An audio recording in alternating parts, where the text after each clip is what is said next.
The angle of depression, लिखो the angle of depression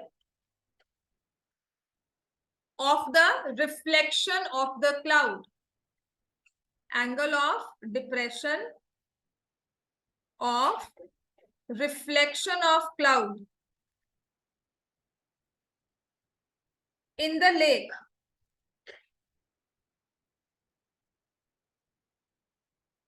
angle of depression from the of the reflection of cloud in the lake from A, from point A is 60 degree. Angle of depression of reflection of cloud from point A is 60 degree. Find the height of the cloud above sea level. Height of cloud above sea level.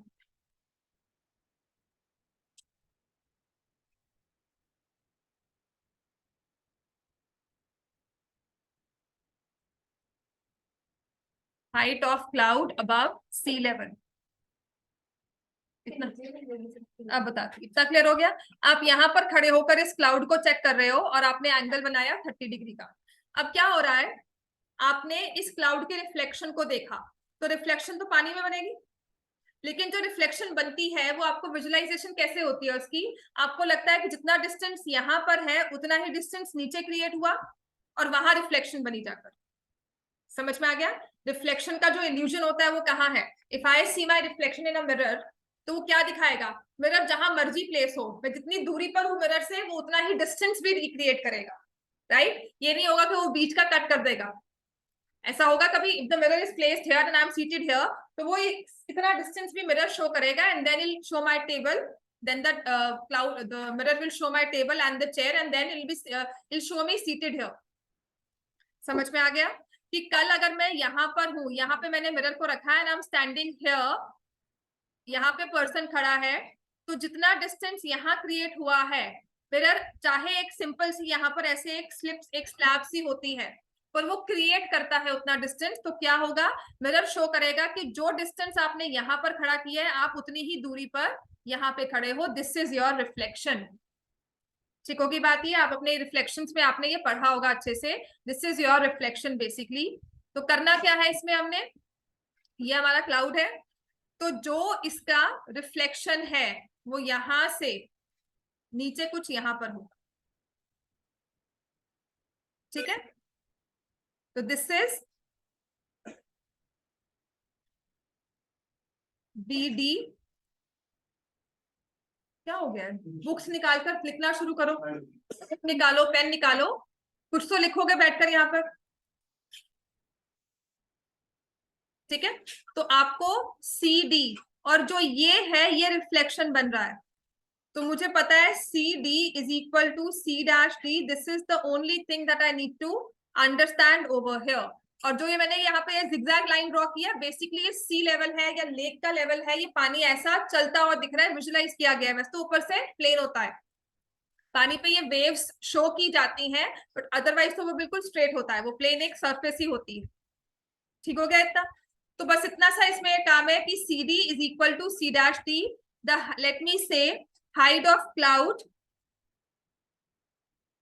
above sea level is h,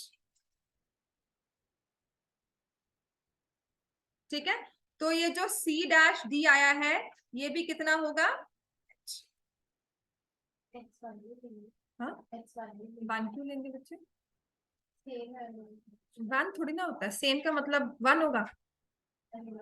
same का मतलब क्या होगा? If I say you have the same amount of money as I have, तो हमारे पास 1 रुपये है? नहीं। I say if I have 100 rupees in my pocket and you also have 100 rupees in my pocket, so we have the same amount of money. Now if I say that 2 boxes हैं, इसमें same amount of money रखी हुई है, तो वो money क्या हो सकती है? Exactly 1 रुपये होगा, exactly 100 रुपये होगा, 500 होगा, नहीं पता ना। मैं कह रही हूँ 2 बॉक्सेस में सेम अमाउंट ऑफ मनी रखी हुई है, एक बॉक्स में 200 है, तो आप क्या कहोगे? दूसरे बॉक्स में भी कितने हैं? एक बॉक्स है, ये दूसरा बॉक्स है। Why I talk of money? Because ये जल्दी समझ में आता है हमेशा। किसी भी चीज को मनी से रिलेट करो, बहुत जल्दी समझ में आती है। इसमें 200 रुपए पड़े हुए हैं, दूसरे बॉक्स में भी उतने ही है, सेम है, तो कितने होंगे? तो यहाँ पर अगर मैं 300 लिखती तो क्या होता? 300। तो basically you don't have the height of cloud above sea level. आपको नहीं पता height of cloud above sea level कितना है, तो आपने उसे h लिया, और इतना ही डिस्टेंस नीचे है सी डैश डी, उसको भी h ले लिया। ठीक है, तो नेक्स्ट हमारे पास है ये वाला एंगल जो डिप्रेशन दिया हुआ है, angle of depression of the cloud from point A, angle of depression of reflection from point A 60 degree, angle of depression of reflection from point A 60 degree. तो हमारे पास ये दो राइट ट्रायंगल बनते हैं। ठीक है, बाकी बच्चे नहीं आएंगे आपके साथ में, कन्वर वगैरह वो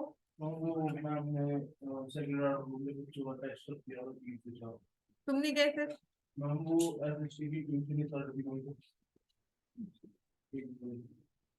वरना आ जाते दानन था, वो अलग बात है, तुम कभी असिस्टेंट ट्यूशन की वजह से नहीं गया मैं। अच्छा, त्रिशा इज हियर, अंबिका, आशवी, अर्जुन, हरगुन वहां पर है, गुरशान भी। अच्छा, इसलिए टेस्ट है क्यों कल मिस किया था, है ना? नहीं मैम, कल भी हुआ था टेस्ट। हाँ, तो कल तो मिस किया था उन्होंने।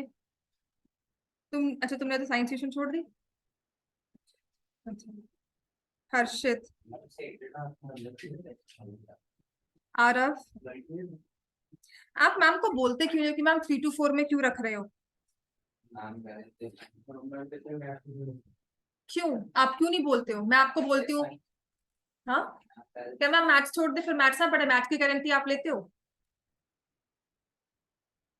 बोलो, आप क्यों नहीं बोलते? आप, मैं आपको कहती हूँ साइंस नहीं जाओ, यहीं बैठ जाओ, आप बैठते हो? पिछली बार मैंने बोला था घर पे कोई बात नहीं, आप मुझसे बात करवा दो, इस चीज के लिए आप मुझसे बात करवाओ। This is very bad, ma'am को कहना चाहिए, आपको लड़ना चाहिए। आपके पेरेंट्स को मैं बोलूंगी, मैम मैम क्यों रख रहे हैं उस टाइम पे, आप बच्चे क्यों नहीं इन्फॉर्म करते? कौन कौन गया आज? गुरशान और हरगुन, और बस बस यही तो है ना। हाँ, इनके घर पे फोन करूंगी कि मैम से क्यों नहीं बात करते आप। पेरेंट्स 2-3 बार फोन करेंगे, मैम अपने आप से देंगे, आप क्यों नहीं बोलते?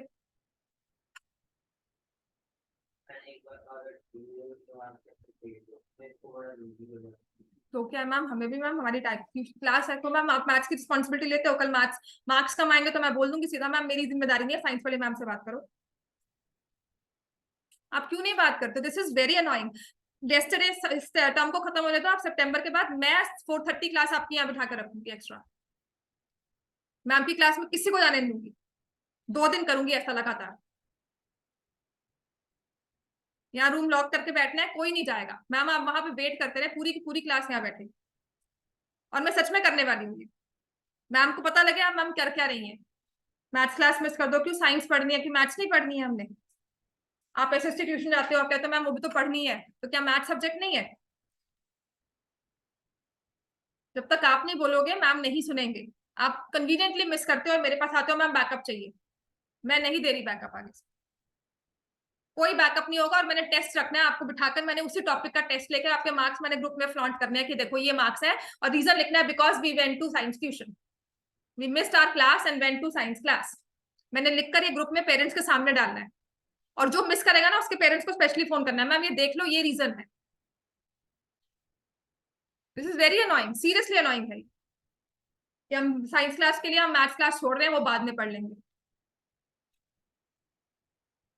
चलो, ये हमारे पास आ गया, C D is equal to C dash T, height of the cloud above sea level is equal to, हाँ, height of the cloud above sea level is same as the height of the reflection below the sea level। समझ में आ गया? तो हमारा C D और सी dash D same आएगा। इसमें बस ध्यान रखने की वाली बात है, जो सीई लेंथ होगी दैट विल बी h-20, और जो ई सी डैश लेंथ होगी that will be h+20।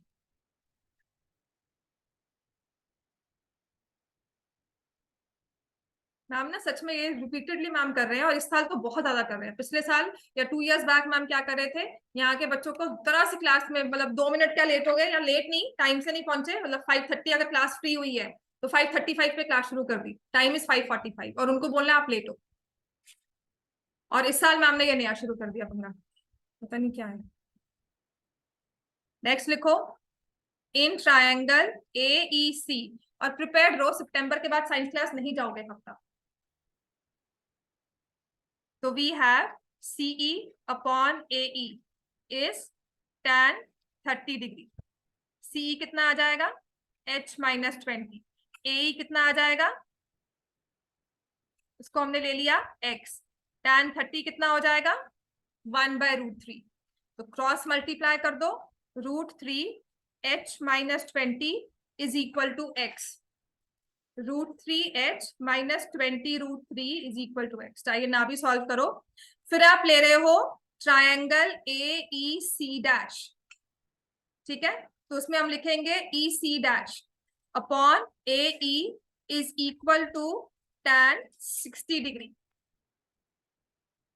EC' में आ जाएगा H+20।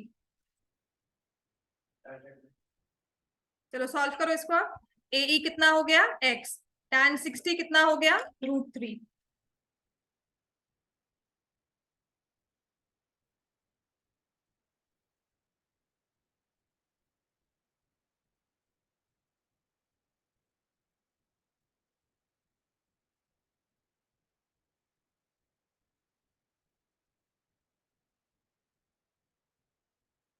चलो करो सॉल्व इसको।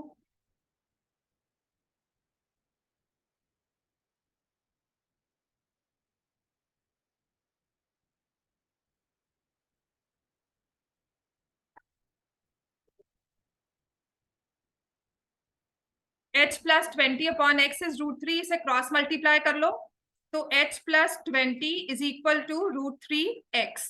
तो h की जगह हम क्या लिखेंगे अब, या x की जगह हम पुट कर लेते हैं, ये हमारा टर्म, ठीक है। H+20 √3, x की जगह लिख दिया √3 H-20। अब देखो सॉल्व करना बहुत आसान हो जाता है, is equal to 3 into H-20। तो H+20 is equal to 3H-60। तो ये हमारे पास आ जाएगा 2H is equal to 80, H आ गया 40। Height of the cloud above the level of lake, above the surface of lake is 40 meters। Height of cloud above the surface of the lake is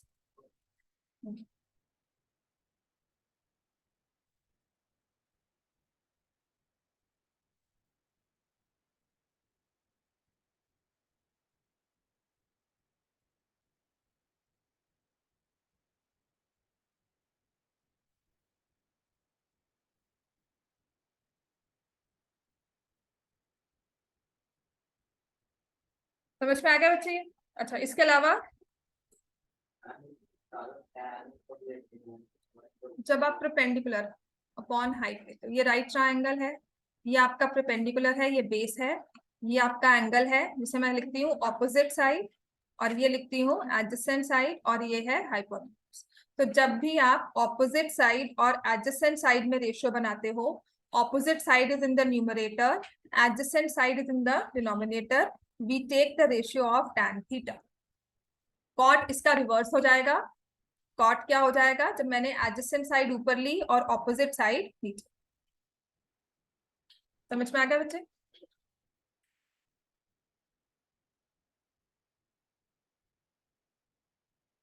clear हो गया बच्चे इनका? नहीं बच्चे, H+20 कैसे cut हो जाएगा, ये तो मल्टीप्लिकेशन में है, इसके साथ फिर 3 है, क्या होगा। ठीक है, नेक्स्ट करो। अच्छा नेक्स्ट अब what I was thinking was, एक तो मैं आपको स्टेटमेंट प्रॉब्लम्स करवा दूं आपकी बुक की सारी, जो भी डिफिकल्ट वाली है। हाँ, लीनियर इक्वेशंस में, क्वाड्रेटिक इक्वेशंस में। चलो नेक्स्ट लिखो।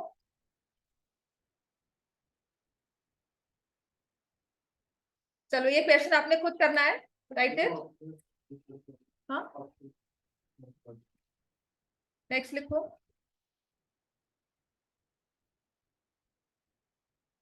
an aeroplane when flying at a height of 3125 meters from the ground passes vertically below another plane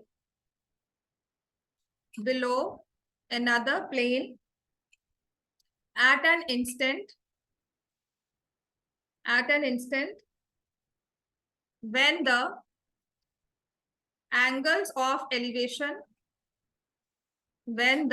angles of elevation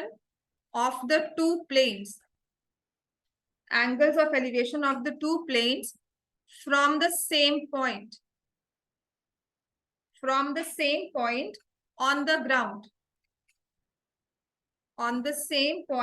the ground are 30 degree and 60 degree respectively. Find the distance. ये सच में prepared रहना, एक हफ्ता आपको मैंने यहीं बिठाना है। मैं 9th क्लास छुट्टी ना कर दूं चाहे। हाँ, वो तो बैठा है मैम। सच में आप ज्यादा एक्सेस कर रहे हैं। मैम को बोलना चाहिए मैम इतना भी नहीं होता है।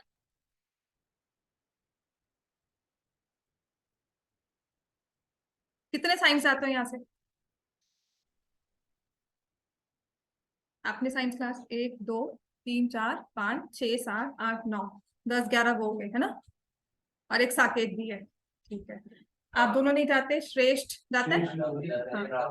हाँ, कन्वर जाता है बस। ठीक है, अब मजा आएगा। बैठेंगे सारे। तो बैठकर पढ़ाई कर दूंगी, यहाँ बैठाना तो है ही है। क्या? हाँ, तो बेटा हाफ क्लास नहीं आएगी ना, मैम को पता लगेगा। आप एक सिग्निफिकेंट नंबर हो, आप कम नहीं हो। हाँ, यहाँ बैठना। हाँ, तो कोई बात नहीं, मैं पढ़ाऊंगी यहाँ पे। उस दिन हफ्ता 9th को छुट्टी दूंगी मैं।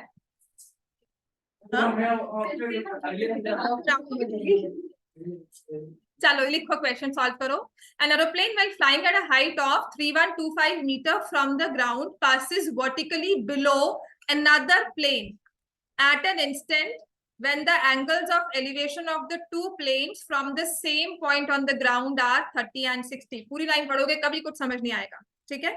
तो इसको हमेशा पार्ट्स में फिगर को ड्रॉ करते हो। एरोप्लेन को उड़ता हुआ कैसे दिखाओगे? ग्राउंड लेकर एक स्ट्रेट लाइन शो करोगे और डॉट से शो करोगे कि ये एरोप्लेन उड़ रहा है एट अ हाइट ऑफ 3125। ठीक है, तो ये ग्राउंड लेवल अगर मैंने लिया ऐसा, तो ये जो एरोप्लेन है तो कुछ इस तरह से जा रहा है। ठीक है, तो ये 3125 की इसकी हाइट है। लेट मी बी वेरी, इसको स्ट्रेट पे लाइट ले लिया, बात करनी पड़ेगी, इतना भी जाता है। ठीक है, तो at an instant when the, अब ये जब जा रहा है हेलीकॉप्टर तो क्या हुआ, ये एरोप्लेन जा रहा है, इसकी हाइट क्या है 3125, ये उड़ रहा है। अब उसने कहा है when flying at a height passes vertically below another plane, तो ये एक एरोप्लेन था, ये वर्टिकली बिलो अनदर प्लेन जा रहा है, तो इसका मतलब दूसरा प्लेन कहाँ है? इसके ऊपर। ठीक है ना, ये दूसरे प्लेन से ऐसे नीचे पास किया। एक एरोप्लेन उड़ रहा है ऐसे, तो जब ये पास किया तो इसके ऊपर एग्जैक्टली ऊपर एक और प्लेन था। कौन सा? एरोप्लेन ऐसे उड़ रहा है एक कांस्टेंट हाइट पे 31525 पे उड़ रहा है। तो जब मैंने 3.25 पे कैप्चर किया उसको, 3125 पे कैप्चर किया, तो वो उसके ऊपर एग्जैक्टली एक और प्लेन था। passes vertically below another plane at an instant when the angles of elevation of the two planes from the same point on the ground इस मोमेंट को जब कैप्चर किया, तो ये जो हमारे यहाँ से एंगल ऑफ एलिवेशन या दो एंगल्स बन रहे हैं वो है 60 degree and 30 degree respectively. 60 and 30 respectively. Find the distance between the planes at that instant. तो हमें AB लेंथ निकालनी है कि जब ये ऐसा हो रहा है तो इन दोनों प्लेन्स में डिस्टेंस क्या है। अब बताओ ये सॉल्व करना कितना मुश्किल है, हो जाएगा सॉल्व? 60 किसको लिया है? नीचे मैंने आप बताओ 60 किसको लेंगे?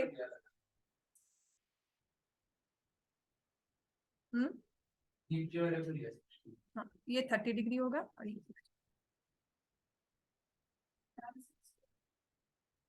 250, ठीक है।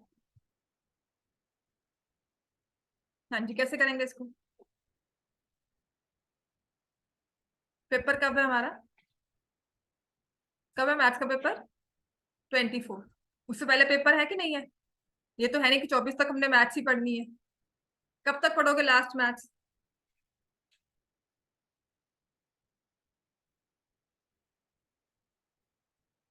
फिगर ड्रॉ कर दिया, इसके बाद तो सॉल्व करो। क्या हो गया है?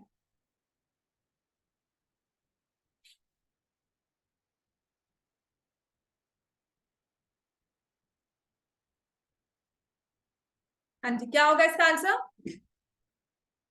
फिगर ड्रॉ कर दी है, इसके बाद क्या करना होता है हमें? अब तो मैंने फिगर भी ड्रॉ कर दिया है, तो हम क्या करते हैं दामिर?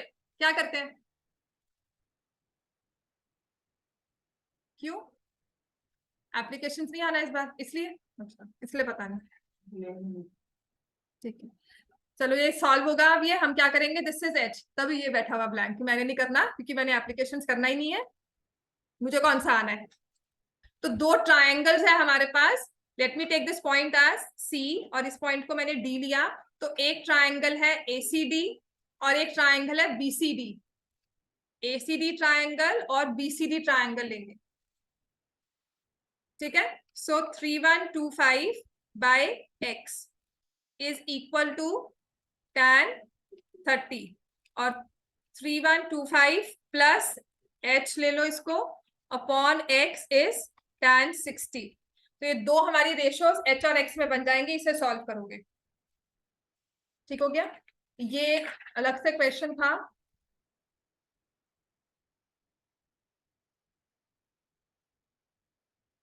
सिर्फ आपका अब एक क्वेश्चन रहता है विच आई वांट, मैं कल ही करवाऊंगी क्योंकि मैं टेस्ट पे डिस्कस करूंगी ना एंगल्स ऑफ उसका। कल क्लास में हाँ हाँ 12 o'clock। 12 क्यों? 11 to 1 या 60। बच्चा मैं क्या करूँ बताओ? मैम से एडजस्ट करवा सकते हो तो करवा लो, क्योंकि मैं और कितना शिफ्ट करूंगी, साइंस क्लास भी है और 12 to 2 ठीक टाइम होगा। साइंस भी टाइम से अपने एसएसटी वाले मैम को बोल दो ना, क्योंकि ये तो मैं टाइम ले ही रही हूँ ना आपका। ठीक है, 2 o'clock के बाद चले जाना। हाँ जी, ठीक है, मैम से थोड़ा सा एडजस्ट करवा लो, क्योंकि मैं ये आपका 2 हफ्ते से टाइम ले रही हूँ बाकी सब बच्चों के हिसाब से। ठीक हो गया, चलो ये हो गया बच्चे सब। अब आ जाओ, अब हम करेंगे चैप्टर 3, निकालो लीनियर इक्वेशंस के जो भी थोड़ी स्टेटमेंट प्रॉब्लम्स है, मैं पहले वो रिवाइज करवा रही हूँ आपको, वो तो ठीक है ना? हाँ जी, वो तो हम करेंगे कि नहीं? बुक निकालो, चलो सिर्फ बुक के क्वेश्चंस हैं अभी फिलहाल, पहले करवाती हूँ, पहले मुझे ये करके दिखाओ क्वेश्चन, ऑप्शनल बाद में छोड़ो, पहले मुझे बताओ पेज 57 पे क्वेश्चन नंबर 5 पार्ट कर लोगे? हाँ करो,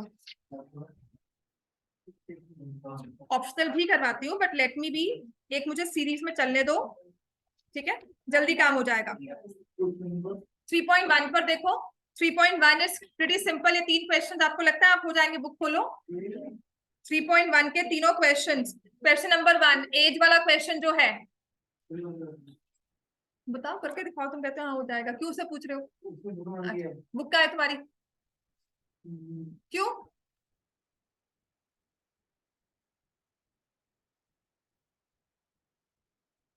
3.1 का क्वेश्चन नंबर 1 थोड़ा सा टेढ़ा क्वेश्चन है, एज बेस्ड क्वेश्चन है, पर आई थिंक ये हो जाता है।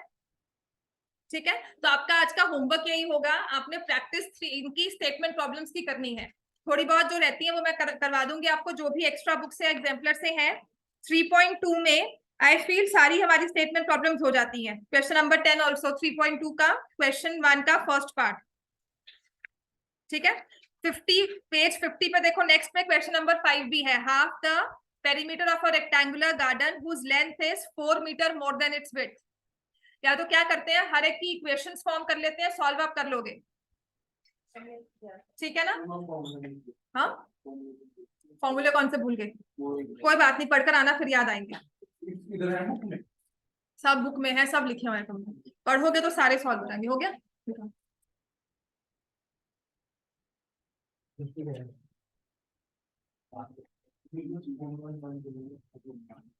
फिक्स चार्जेस 4, एडिशनल चार्जेस ने अपने आप ही ले लिया। ठीक है,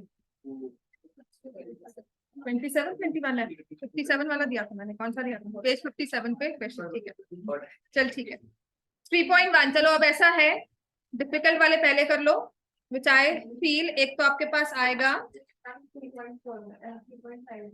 क्वेश्चन नंबर 4, 54 पेज पे, फोर्थ पार्ट 3.3 का क्वेश्चन नंबर 3 का fourth part, question 3 fourth part taxi charges वाला है, पेज 54। ये आता है कि नहीं आता? Taxi charges in a city consist of a fixed charge together with the charge for distance covered. ये ध्यान रखना, लास्ट ईयर केवीएम में केस स्टडी थी, उन्होंने लिखा था for a distance of charge for distance covered every subsequent distance में ना, इन्होंने लिखा हुआ था यहाँ पर फिक्स चार्ज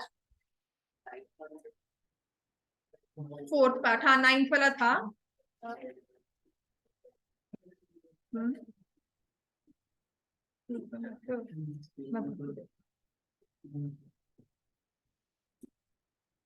क्वेश्चन नंबर 54 पे फोर्थ पार्ट करो।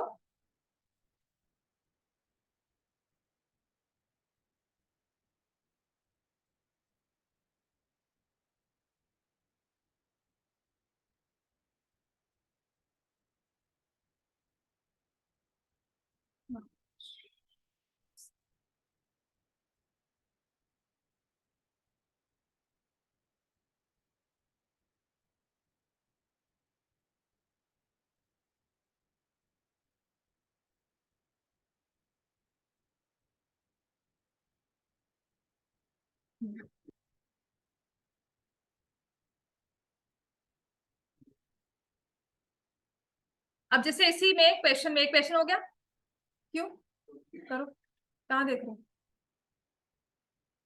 आपको लिखा है taxi charges consist of a fix charge and variable charge, charge for distance cover. ठीक है, तो फिक्स चार्ज को हम क्या ले लेंगे? Let the fix charge be ₹X and variable charge distance cover क्या हो जाएगा? ₹Y पर किलोमीटर। क्लियर हो गया? For a distance of 10 kilometre तो हम क्या बनाएंगे? चार्जेस हमारे बने हैं ₹105, तो हम क्या लिखेंगे? X plus 10y is equal to 105। और नेक्स्ट लिखा हुआ है for a distance of 15 kilometre x plus 15y is equal to 155 से सॉल्व कर लोगे। अब फर्क पता क्या होता है? यहाँ पे लिखा है फिक्स चार्ज, लिखो इसी में जब वेरिएशन होती है, fix charge for first 2 kilometre, fix charge for first kilometre and variable charge for every subsequent kilometre. हाँ, x प्लस 8 थोड़ी ना होगा, डिस्टेंस तो 10 किलोमीटर रहा। ठीक है, तो आप क्या करोगे? x plus 9y is equal to 105 या 8y, सॉरी 8y। हाँ जी, तो जब आपने फर्स्ट 2 किलोमीटर्स कहा है, आपने फिक्स चार्ज लिया है फर्स्ट 2 किलोमीटर्स का, और ये जो वेरिएबल चार्ज है ये सब्सिक्वेंट है। जब सब्सिक्वेंट वर्ड लिखा जाएगा मतलब 2 किलोमीटर के लिए ये चार्ज है, उसके बाद टोटल डिस्टेंस में से वो 2 किलोमीटर माइनस करोगे और तब हमारा वेरिएबल चार्ज कैलकुलेट होगा। समझ में आ गया इतना? ये क्वेश्चन में वेरिएशन होती है, पिछली बार केस स्टडी थी पूरी, और वो लाइब्रेरी वाले क्वेश्चन में थी। हाँ हाँ मैं आपको वो भेज दूंगा, ब्लूप्रिंट भेजा है। हाँ, भेज दो। उसमें उन्होंने डाली 4 केस स्टडी डाली। वो सोर्स बेस्ड क्वेश्चंस को भी केस स्टडी में ले लिया। क्लियर हो गया बच्चे? ठीक है, नेक्स्ट आई थिंक ये क्वेश्चन हो जाएगा। इसके बाद 3.4 का थर्ड पार्ट। हमें इसके अंदर x और y की वैल्यू निकालनी थी ना। हाँ जी, फिर उसके question number 2 third part, second part, sorry second part हो जाएगा, थर्ड पार्ट, थर्ड पार्ट। हाँ नहीं, एक्सरसाइज 3.4 सारी नहीं कट है। एक्सरसाइज 3.4 क्वेश्चन नंबर 2 का थर्ड पार्ट। हाँ जी, क्या बात होगी? क्वेश्चन नंबर 2 का third part, sum of digits वाला जो क्वेश्चन होता है। बंद करो उसको, दरवाजा बंद करो और ध्यान इधर दो, उसका पूछना छोड़ दो। मैं पूछ रहा हूँ। हाँ, तो ये कह रही उसका पूछना छोड़ दो उसको। तो मैं इग्नोर कर रही हूँ, तुम क्यों छोड़ रहे हो उसको? फिर sum of digits of a 2 digit number is 9। बेटा जब तुम एक्चुअली मुझसे क्वेश्चन पूछोगे ना, तब मैं तुम्हें रिप्लाई करूँ। The sum of digits of a 2 digit number is 9, also 9 times this number. पढ़ो बुक में, पेपर पेज निकाल लिया वो? हाँ, पढ़ो फिर इसको, पढ़ क्वेश्चन को, पढ़ो loudly, loudly. The sum of the digits of a two number is 9. Also 9 times this number is twice the number obtained by reversing the order of the digits. हाँ जी, तो इस क्वेश्चन में क्या हुआ है, जब भी ऐसा क्वेश्चन होता है ना डिजिट्स वाला, तो आपने हमेशा क्या करना है, let the digit at tens place, let the digit at tens place is equal to x, let the digit at units place is equal to y। अब हम लिखेंगे therefore the number, टेंस वाले डिजिट को unit उनकी place value मिलती है 10 की, units वाले डिजिट को प्लेस वैल्यू मिलती है 1 की, तो नंबर बन गया 10x plus y। समझ में आ गया? फिर अगर हम रिवर्स कर देते हैं, रिवर्स नंबर क्या होगा, जो y है वो चला गया टेंस प्लेस पे, x जो है वो चला गया यूनिट्स प्लेस पर, तो हमारे पास नंबर क्या बन जाएगा, reverse number 10y plus x। This is my original number, और फिर ये हो जाएगा रिवर्स नंबर। अब चाहे ये क्वेश्चन हमारा आए कोऑर्डिनेट, ये इस वाले क्वेश्चन में लीनियर इक्वेशंस में, या आए क्वाड्रेटिक में, ये हमारा काम तो फिक्स रहेगा ही रहेगा। जहां पे डिजिट्स वाला क्वेश्चन देखा तो ये चीज मुझे करनी ही पड़ेगी। I have to form the number. Number कैसे फॉर्म होगा, 10x plus y, और रिवर्स क्या हो जाएगा 10y plus x, प्रोवाइडेड मैंने टेंस पर लिया है x को और यूनिट्स पर लिया है y को। ठीक हो गया? हाँ जी, दामिर बताओ नंबर क्या है, ओरिजिनल नंबर क्या है? 10x plus y। रिवर्स किया, इसका मतलब अगर नंबर 45 था तो मैंने उसे क्या बना दिया, 54। तो जो यूनिट्स प्लेस का नंबर है वो टेंस में चला गया। अब 5 का डिजिट 5 का प्लेस वैल्यू क्या हो गया, टेंस प्लेस पे आ गया। इसका वो कहते थे ना expanded form, 5 into 10 plus 4 into 1, तो वही चीज है ये। अब उसने कोई ना कोई आपको रिलेशन दिया होगा डिजिट्स के बीच में, तो इसने लिखा है the sum of digits. Digits क्या थे, डिजिट्स क्या थे, x एंड y, तो उसने कहा है sum of digits is equal to 9। तो हमारी फर्स्ट इक्वेशन बन रही है sum of digits is equal to 9। 9 times this number, 9 times this number, 9 times this number, this number का मतलब क्या हुआ, ओरिजिनल नंबर। 9 टाइम्स क्या होता है, 9 मल्टीप्लाई प्लस माइनस क्या होगा, मल्टीप्लाई, किससे मल्टीप्लाई होगा, 10x plus y। अगर आपने 9 को 45 से मल्टीप्लाई किया तो अकेला 9 into 4 करते हो, पूरा नंबर से मल्टीप्लाई करते हैं ना, तो ऐसे ये पूरा नंबर है जिससे हमने मल्टीप्लाई किया, तो it will B 9 10x plus y, brackets में आ जाएगा 9 times this number is twice the number obtained by, 9 times this number is twice the number obtained by reversing the order of digits। 9 times this number is twice the number obtained by reversing the order of digits। find the number। हाँ हाँ जी। अब ये जब हम इसको पूरा solve करते हैं तो हमारे पास दो इक्वेशंस बन जाती हैं x और y में। x की टर्म्स को इकट्ठा कर लिया 88x, y की टर्म्स को इकट्ठा कर लिया 11y।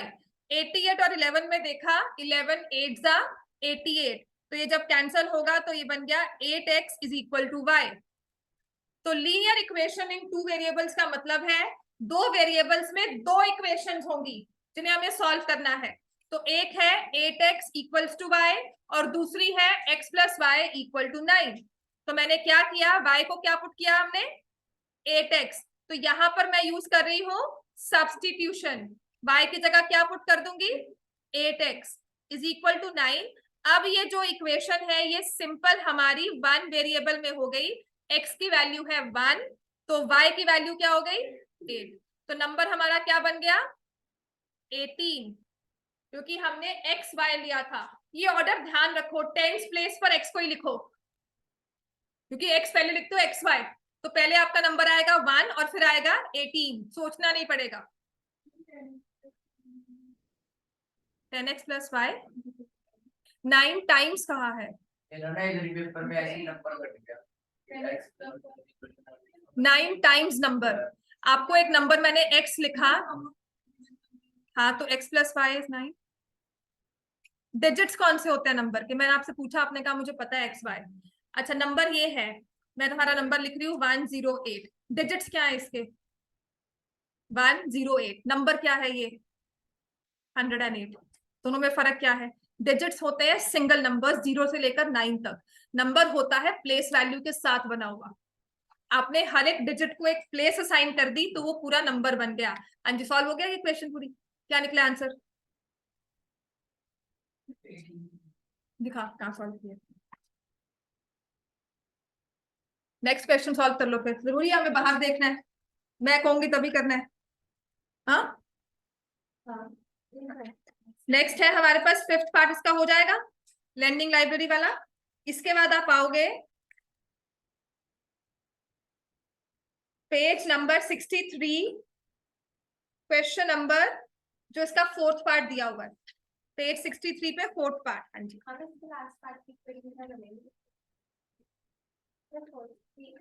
total amount paid by both if both of them have kept the book for 2 more days। 2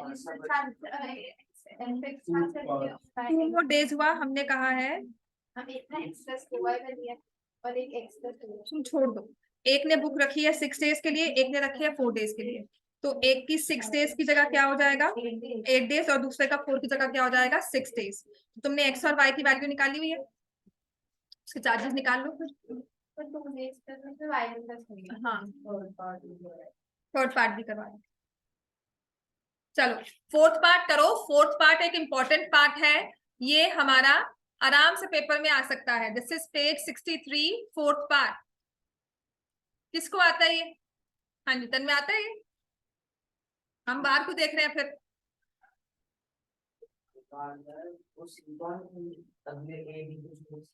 हाँ तो इसमें लिखा है 2 places are 100 kilometre apart from a highway. तो एक हमारे पास ये प्लेस ए है and this is place B, they are 100 kilometer apart on a highway. One car starts from A, another from B at the same time. If the cars travel in the same direction at different speeds, they meet in 5 hours. तो मान लो point सी पर आकर उनका meeting point है, तो ए ने तब तक डिस्टेंस कवर किया होगा ए सी और बी ने डिस्टेंस कवर किया होगा बी सी। क्लियर हो गया, 5 घंटे में 5 आवर्स में ए ने कवर किया है ए सी और 5 आवर्स में बी ने कवर किया है B C, right. Let the speed of car A, let the speed of car A is x kilometer per hour. Let the speed of car B y kilometer per hour. हाँ दामिर equation बनाओ इसकी। अब Arjun you are next, equations बनाओ मुझे, अब बताओ speed of car ए कितनी हुई, speed of car A x है, 5 घंटे के लिए वो ट्रेवल कर रही है।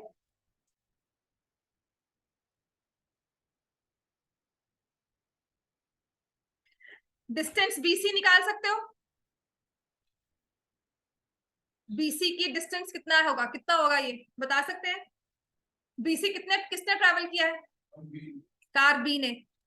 इसकी स्पीड क्या है कार बी की, y। टाइम कितना है इसका, तो हमारा बीसी डिस्टेंस कितना हो गया 5y किलोमीटर। ठीक हो गया। और AC डिस्टेंस कितना हो गया, 5x किलोमीटर हो गया। और AC by default is AB plus BC, ठीक है।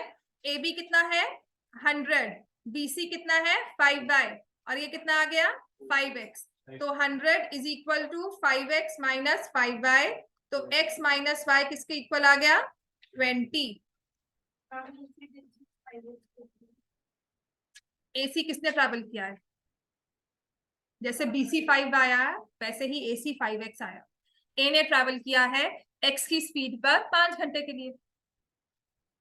समझ में आ गया। ये है when they move in same direction. लिख लिया, हमारी फर्स्ट इक्वेशन बन गई है x माइनस वाई।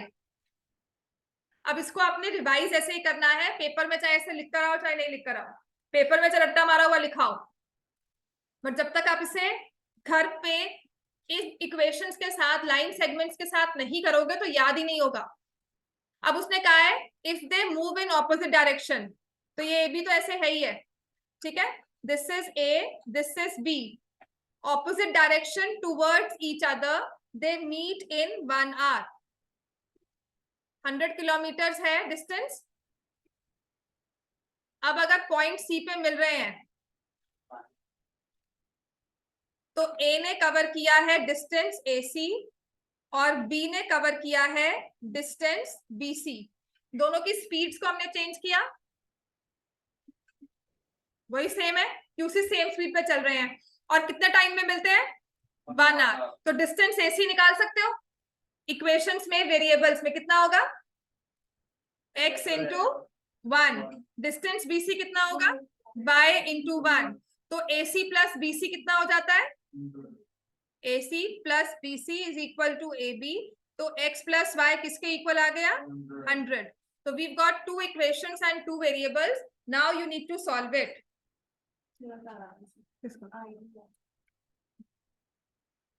इसके बाद थर्ड पार्ट स्टार्ट करना।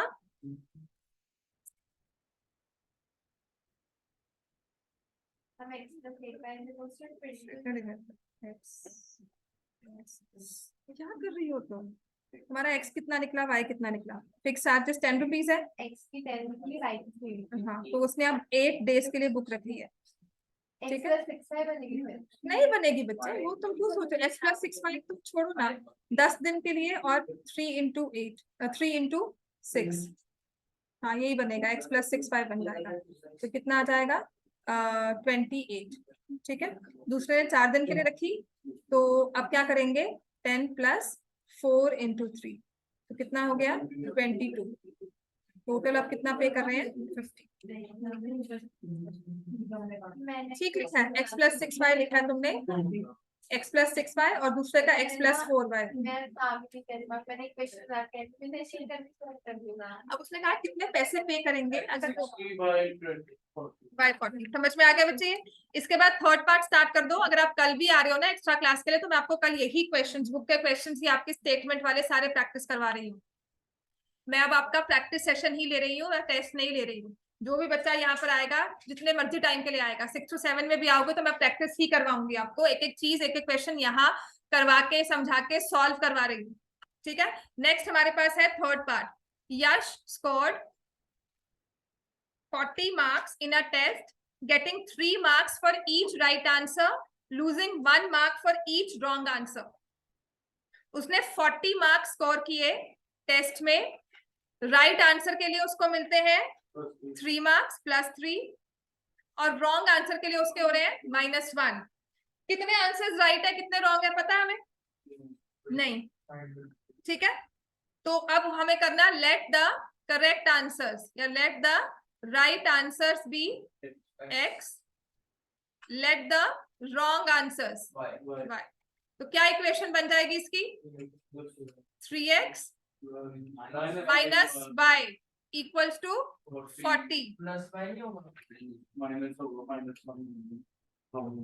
गलत पे प्लस मिलेगा 1, बताओ। यहाँ पे सही पे +1 नहीं मिलता है ना, गलत पे कह रहे हो मुझे +1 दो। तो अब उसने कहा है had there been 4 marks awarded for each right answer and 2 marks deducted for each incorrect answer, Yash would have scored 50 marks. तो 4x minus 2y क्या हो जाता 50. ये दो इक्वेशंस है, इन्हें सॉल्व करोगे and then you'll get the answer. Fifth पर आता है area of rectangle gets reduced by 9. एक ना कृषा लिख लो, मैं आपको वो वाला भी करवाऊंगी रेक्टेंगल के अंदर रेक्टेंगल वाला क्वेश्चन. लास्ट ईयर के ना बोर्ड पेपर में था और सबने इसमें मार्क्स करवाए, तो मुझे है कि पेपर में आ जाएगा ही. ठीक है, ये आपका एग्जाम्पलर का ही क्वेश्चन है 1184 वाला. हाँ क्लास में करवाया, एक बार रिवाइज करवा दूंगी आपको. Because just had this intuition. अब मुझे पता नहीं, आना नहीं चाहिए वैसे तो क्योंकि बोर्ड में दिया हुआ था, पर पिछली बार सबका गलत था ये. मतलब मोस्टली सबने इसमें ना गलती की थी. 2 मार्क्स का ना सबकी वेरिएशन इसमें आ रही है. हाँ कौन सा, वो भी करवा दूंगी कल में. कल में पहले स्टार्टिंग वहां से करेंगे. आज ट्रिग्नोमेट्री बहुत ज्यादा हो गई थी इसलिए छोड़ दिया था मेरा. वो मैं करवा दूंगी बच्चे, धीरे धीरे अब सब ले लेंगे. फिफ्थ पार्ट करना है इसका.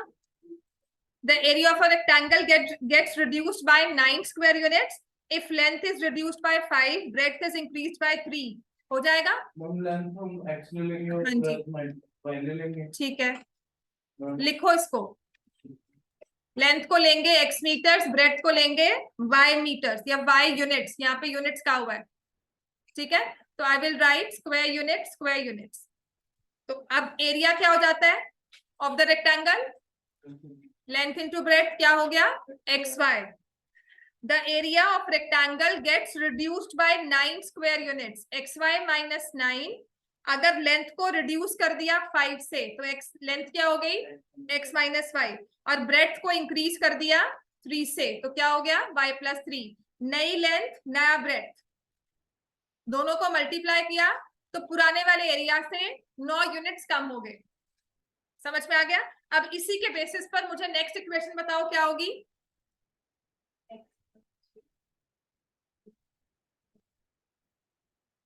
इसी के बेसिस पर बताओ नेक्स्ट इक्वेशन क्या होगी.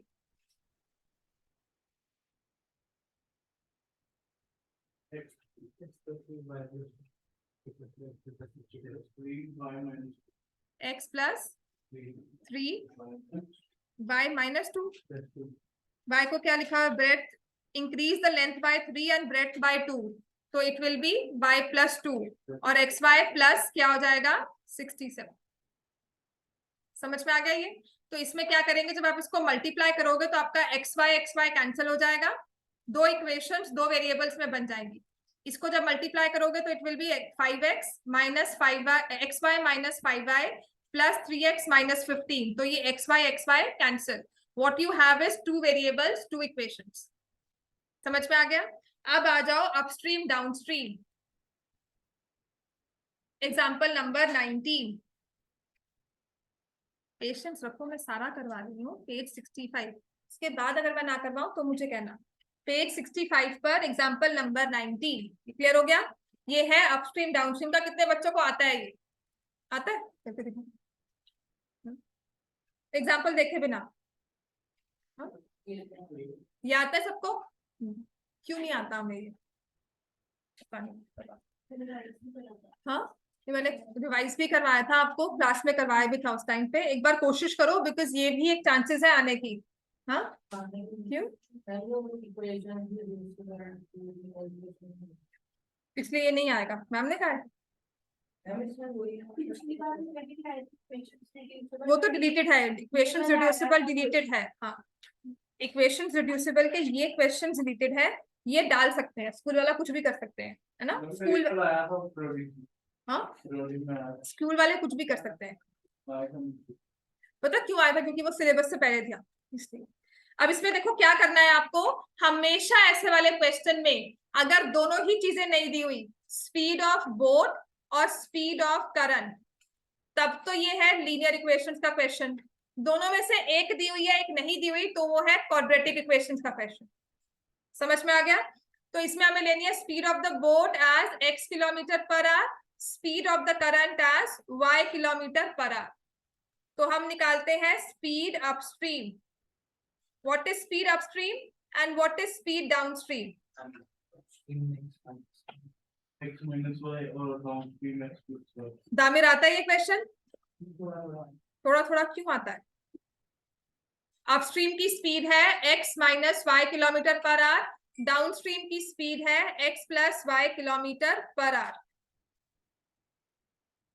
अपस्ट्रीम स्पीड है x minus Y kilometre per hour, downstream है x plus Y per hour.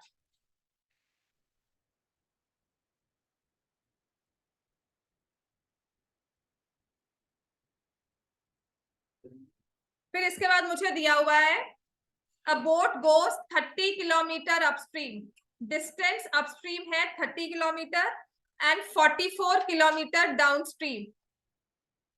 Upstream जाएगी अपस्ट्रीम की स्पीड पर, डाउनस्ट्रीम जाएगी डाउनस्ट्रीम की स्पीड पर. 30 किलोमीटर अपॉन स्पीड डाउनस्ट्रीम वाली, 44 किलोमीटर अपॉन स्पीड जो कि है अपस्ट्रीम पर. ये जब हमने डिस्टेंस अपॉन स्पीड लिया तो ये क्या बन जाता है? टाइम. तो ये इकट्ठा टाइम लगा इनको 10 घंटे का. It goes 30 kilometre upstream and 44 downstream in 10 hours. समझ में आ गया? अब ऐसे ही इन 13 hours it can go 40 kilometre upstream and 55 downstream. तो ये दो इक्वेशंस और दो वेरिएबल्स बन गए. Two equations, two variables, but ideally these are equations reducible. तो हम क्या करते हैं? 1 upon x minus y as a, 1 upon x plus y as b. समझ में आ गया?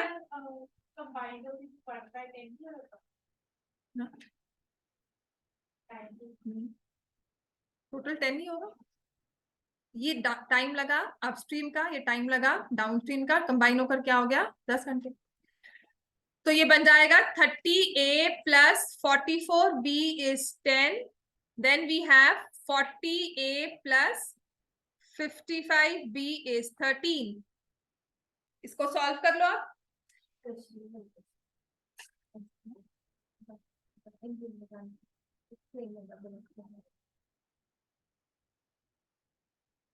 ये भी करवाना है मुझे. ये वाला जो क्वेश्चन है ना आपका एक्सप्रेस ट्रेन वाला, क्वेश्चन नंबर 3 पेज 68. नेक्स्ट अब यही करवाऊंगी फिर.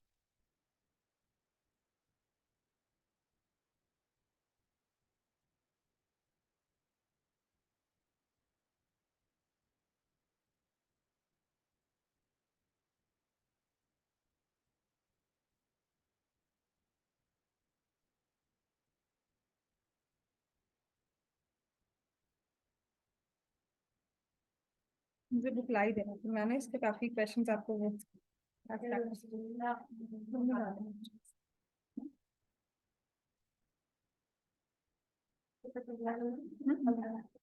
समझ में आ गया बच्चे? इसको सॉल्व करोगे तो आपके पास a और b की वैल्यू आएगी. हाँ, फिर उसके बाद x minus Y is equal to 1 by a लिखोगे और x plus Y is equal to 1 by b लिखो. मुझे बताओ a की वैल्यू क्या आती है और b की वैल्यू क्या आती है?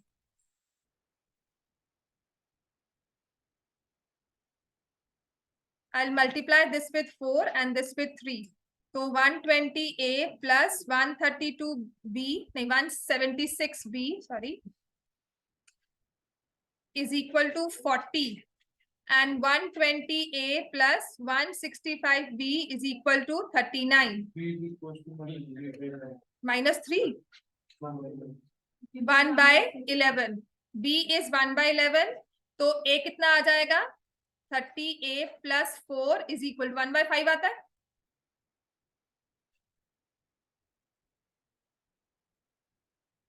ठीक है. a is 1 by 5. तो हम लिखेंगे x minus y as 5 and x plus y as 11.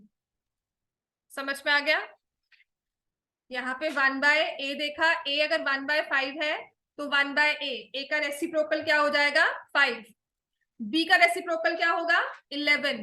तो इसको हमने लिखा है x minus Y is 5, x plus Y is 11. तो मेरे पास x की वैल्यू कितनी आएगी?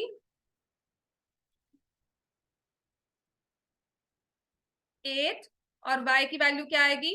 3।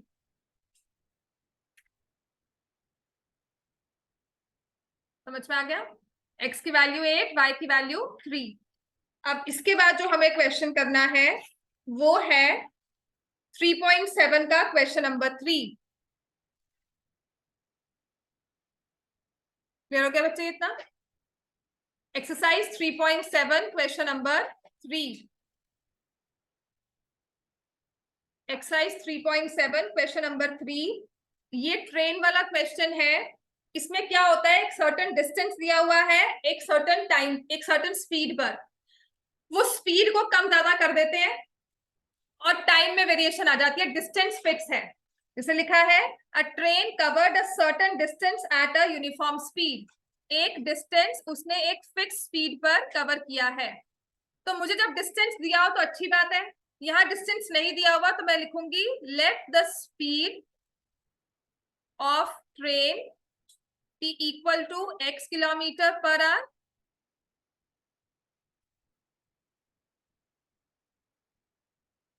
लेट द टाइम टेकन, ये ओरिजिनल स्पीड है और ओरिजिनल टाइम है।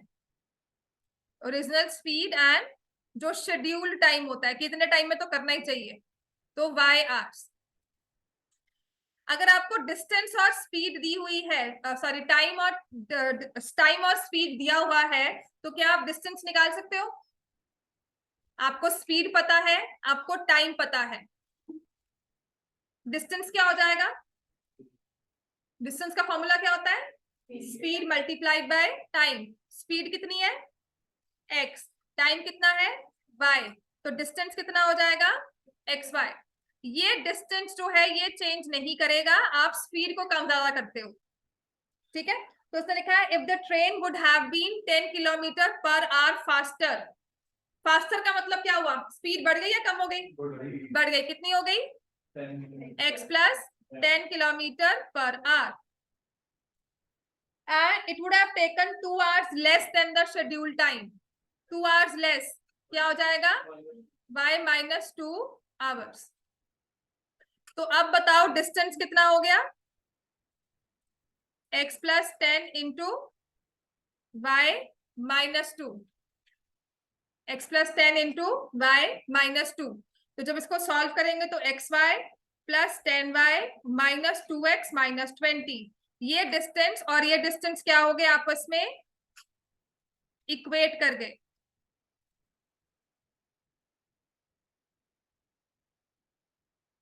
दोनों डिस्टेंस आपस में क्या हो गए? इक्वेट, क्योंकि ये डिस्टेंस और ये डिस्टेंस सेम है। ऐसे ही फिर हमें दिया हुआ है if the train were slower by 10 kilometre per hour. Slower का मतलब क्या होगा? स्पीड कम हो जाएगी, x माइनस 10। It would have taken 3 hours more. 3 hours more मतलब y प्लस 3। इसको भी किसके इक्वल कर दिया? xy। 2 equations, 2 variables। Now can I solve this 2 equations? 2 equations, 2 variables बन गए ना? इसको हम सॉल्व कर सकते हैं। तो ये आ जाएगा xy is equal to xy minus 10y plus 3x minus 30। xy cancel हो गया, तो ये 2 इक्वेशंस और 2 वेरिएबल्स हमारे पास आ गए। ठीक है, अब इसको सॉल्व कर सकते हो।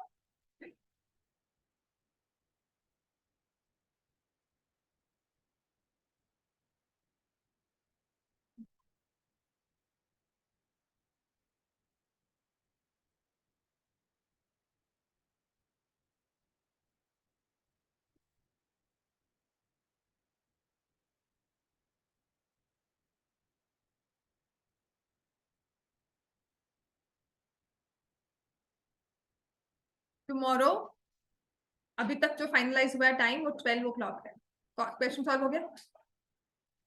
करो फिर, मैंने कहा है बंद करो बुक्स और जाओ।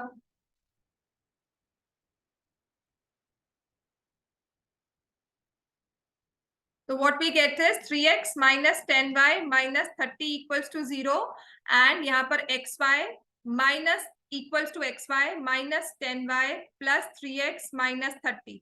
यही आ रहा है या minus 20 आएगा? क्या क्या लिखा? अच्छा, ये मैंने सॉल्व पहले ही कर दिया था।